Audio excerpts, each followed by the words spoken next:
What's up, YouTube? It's Joel with your stimulus check and news update. We have breaking news that is going to make a lot of people happy about bringing more targeted stimulus, but it's going to cost a lot more money. Joe Manchin has been having talks with President Biden, and they are discussing the true cost of the bill and what are the top priorities that need to be in there.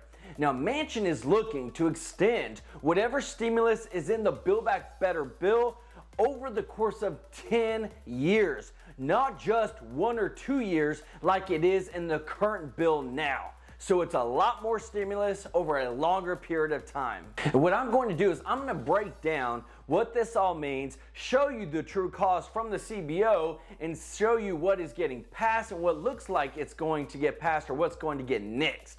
We also have Democrats who are raising the debt ceiling by $2.5 trillion.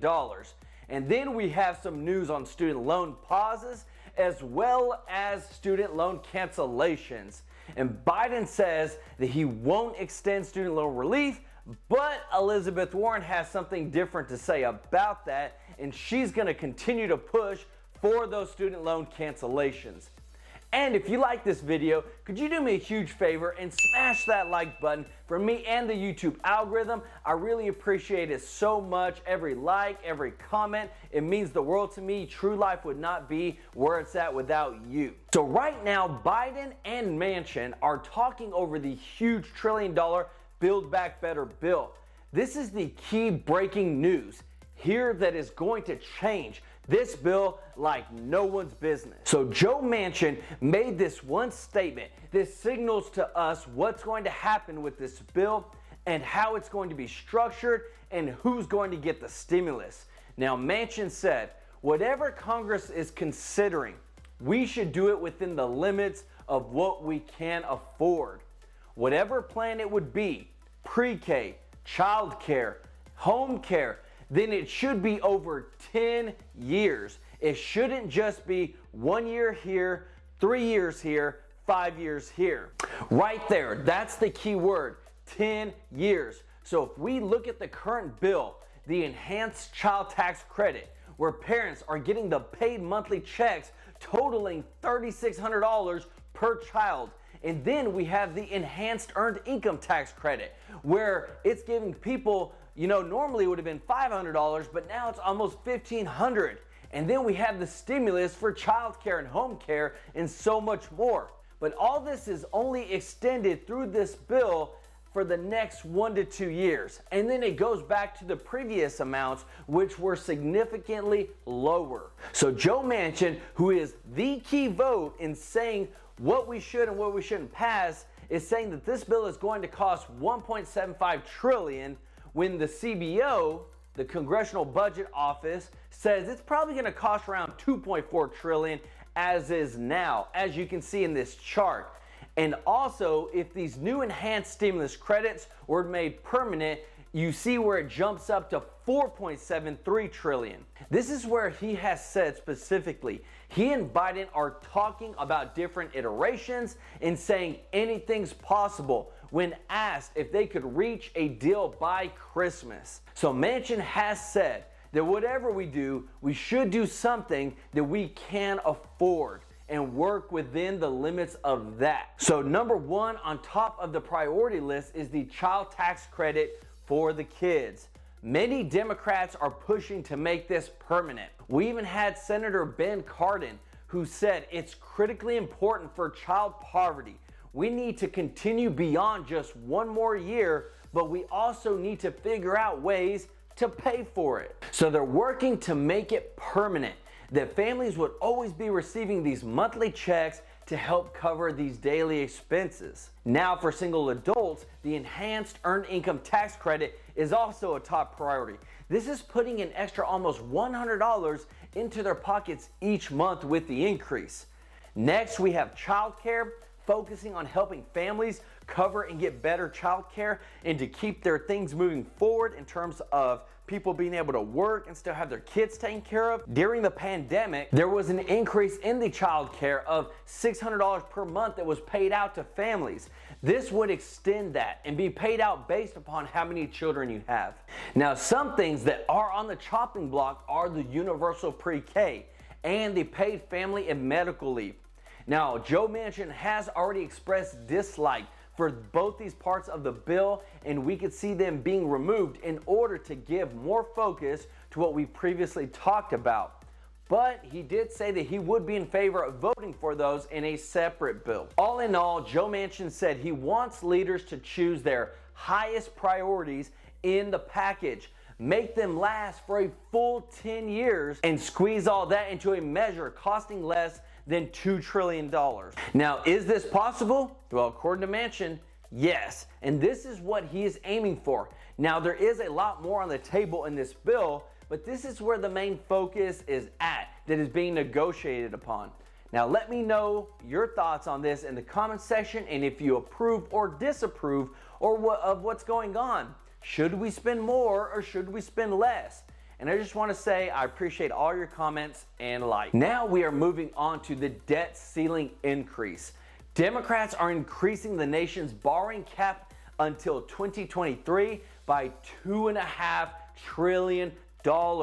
They were able to get this done by making a deal with the Senate GOP leadership that gives them a one-time exemption to raise the debt ceiling without needing to have 60 votes in the Senate. All they need is the majority of 51. Now, Senate Majority Leader Chuck Schumer said it would get Congress past the 2022 midterm elections and into 2023.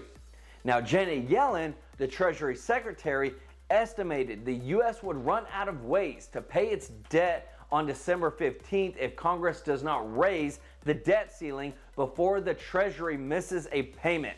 The country would default for the first time, she said. Now, she also said that she expects the U.S. would slip into recession if Washington failed to make its debt payments. So yes, we are raising the debt limit, which will take us over $30 trillion in debt as a nation. And yes, no one is talking about slowing down spending or cutting back. We're literally about to pass another $2 trillion plus bill with the Build Back Better plan. And this is taxpayer dollars. And this makes you wonder, does the debt ceiling even matter? If when we get close, all we have to do is raise it again, we can keep spending and spending. And I truly want to know how you feel about this, because right now we're getting hit hard by inflation, and it seems like they just want to keep raising taxes. And if we keep pumping more money into the economy from the federal government, is that a good thing?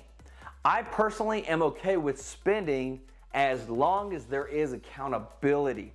If we can say that it's actually moving the country forward and making everyone's lives better, then yes.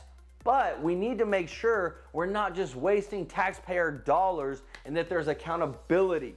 So let me know your thoughts down in the comment section on us raising the debt ceiling again. So now on to student loans. So it seems like everyone has student loans, but nobody wants them. Well, these are set for borrowers to start paying back in February of 2022.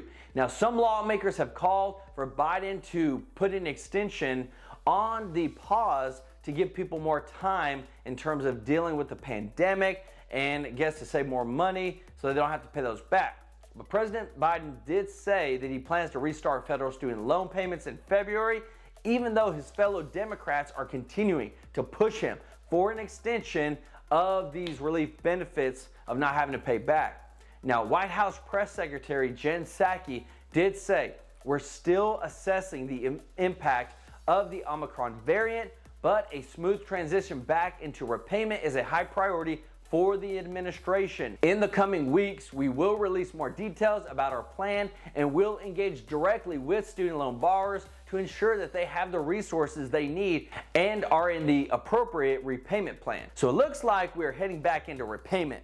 But Senator Elizabeth Warren, who has been pushing Biden to cancel up to $50,000 in student loans for all borrowers, is still fighting for cancellation, not just a pause in payments. Senator Warren said, through the decades, the cost of higher education has increasingly been shifted away from taxpayers and onto families. Families that can afford to send their kid to college, and that kid can graduate debt-free, have moved their next generation forward faster and further than families that don't have those resources. It's the inequality that lies at the heart of it that has pulled me into this debate from the beginning. So she is very passionate about getting some student loans forgiven, and if she gets what she wants, it would cancel 80% of student loans. 36 million people would walk away with student loan forgiveness. Now, I have student loans, and I paid them back. I made the choice to go to college and to get the loans. I don't know if I totally agree with her on straight across the board forgiveness, because there's a lot of people that are making pretty good money that are doing okay with paying their student loans, but I do feel that if those that really need it, say for instance a single mom of 3 trying to get an education to give her family a better life, or a father trying to provide a better future for his kids and family by working and going to school and then some. Yes, help them out, no doubt, but they gotta graduate. We shouldn't just be giving free money away and putting the burden on someone else to pay it back. So let me know your thoughts in the comment section on what you feel about forgiving all these trillions of dollars of student loans. But hey, on this channel, we are all about investing. In this channel, in life, news, personal growth, and finance. And if you want to grow your finances, use my links down in the description. Sign up with Webull, get you 2 free stocks worth up to $1,850, or with Robinhood and get you 2 free stocks worth up to $500. But these are free to sign up. Use the links down in the description. If you have any questions, ask and I'll do my best to answer them in the comments section. But it gets you started on building wealth. And I want and hope that everybody would reach financial freedom, but a big part of that is having your money work and grow for you. But please don't forget to subscribe, like this video, and hit that notification bell to stay up to date on all stimulus and economic news that affects you, and learn how to build some wealth and hear the real news. This is Joel with True Life Investing. Until next time,